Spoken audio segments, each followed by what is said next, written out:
What's up everybody, Jason Bryant here with inshoreinformer.com, and today we're going to talk about how to spice up your popping cork rig.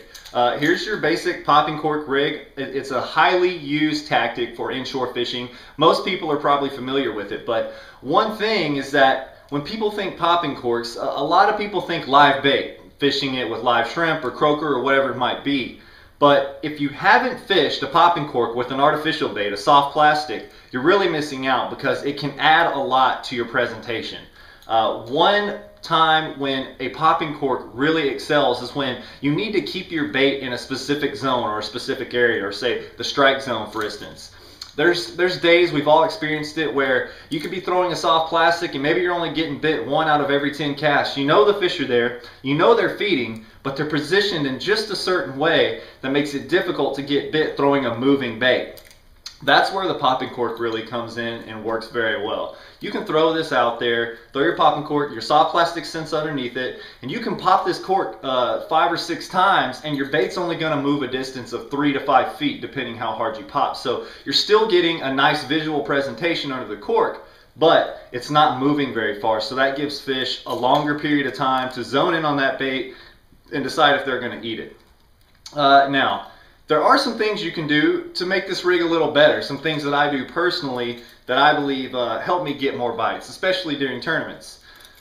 With the popping cork, one area where it really excels is in dirty water. The reason for that is, fish sometimes just need a little longer time to find a bait in dirty water, and with the cork, you're providing a lot of commotion. You give them a sound to clue in on. They will come to the commotion, then they see your soft plastic under that, and that's when they eat it. Well, I have a couple little things I do, especially in off-color water. I've used these in clear water as well with success, but one of these, here we go right here, this is just a small Colorado blade. It's just a gulp blade with the barrel swivel on it. And all I do, now one thing you'll notice before I go into how I rig this up, is I don't have a jig head on this. A lot of guys, when they use a popping cork, they'll run a jig head under it. And that's fine, that works very well, but with the jig head, your hook is exposed. And with your hook exposed, putting on this spinner blade here, it won't work. So what I do is I use an offset shank worm hook. This is a Gamakatsu EWG Superline worm hook.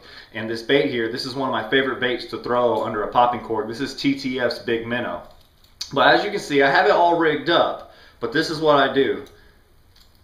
I take this bait off, so essentially what I've done is I've got my soft plastic threaded up the hook onto the head, and before I put the body section on, I'll take this blade, and again I've just got it on a small barrel swivel. I'll take the blade, I'll put it on the hook point, and I'll thread it down to where it's just hanging just like that, and now I'll take my bait and rig it up like I normally would. And this is what they call Texposed. That bait is actually completely weedless. The point of the hook is stuck down into the back of the bait. So I can take my finger, there's nothing there. When a fish bites it though, the hook point pops out and the hook is set. So there you go. That's one little example right there. Now, what is this gonna do? Is it gonna spin around like a spinner bait? No, it's not. This isn't supposed to spin. Again, you're not reeling this through the water like this. You're popping it and it's jerking and it's going up and down. And this blade is just going to flop around and dance around a little bit and provide a little bit of extra flash that will help fish find this bait, and especially in dirty water. So that's one thing I do. The other thing, again, this adds just another piece of appeal to your popping cork rig. We've got a sound appeal up here with the commotion of the cork. We've got visual appeal, and now we're going to add a little more sound, because one thing that'll happen when you're popping the cork is that fish will key in on that cork and they'll actually try to eat your cork. And when they do that, obviously you don't catch them that often. So what I'll do is I'll add a little noise to my bait to help fish find this bait instead of trying to eat this cork. So what we have here, this is called a jig rattle collar, okay? It's used in freshwater bass fishing. And all it is a small collar. It's just made out of rubber. It's got a little hole in it where you can thread this onto your hook.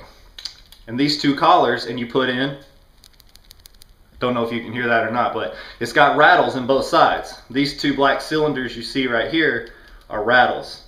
And when you shake this and jerk it, it rattles. So we'll take this, and you can use this with this Colorado blade, or without it you can use it by itself, but I'll just go ahead and thread it on here with it, and we'll have both of them set up.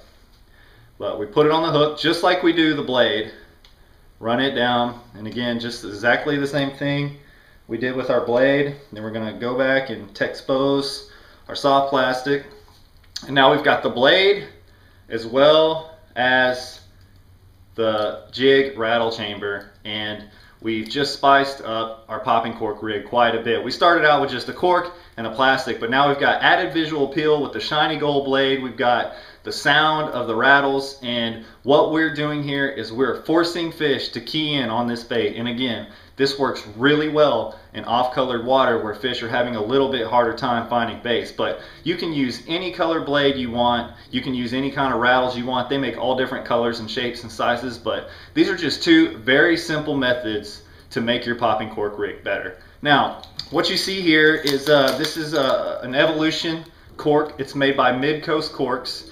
This is a really nice cork. I use it quite a bit. Now, if we're fishing, again, dirty water where we want to add even more noise, you can go to something like this. This is probably one of the best-selling corks on the market. It's an Alameda popping cork, and as you can see, it's full of rattles. So this Mid-Coast cork, when you pop it, it's got more of a deep pop sound, whereas this has that high-pitched rattle sound as well as that deep pop, because it does have a concave lip here on the top. So never get complacent when you're fishing corks. Don't just try one style or one method. You know, don't just rig up one way all the time with the same size jig head and the same bait. Always experiment. Add some little spice to your presentation. Change up your corks, and I think you'll be surprised with the results. This is Jason Bryant for the Inshore Informer. You've just been informed.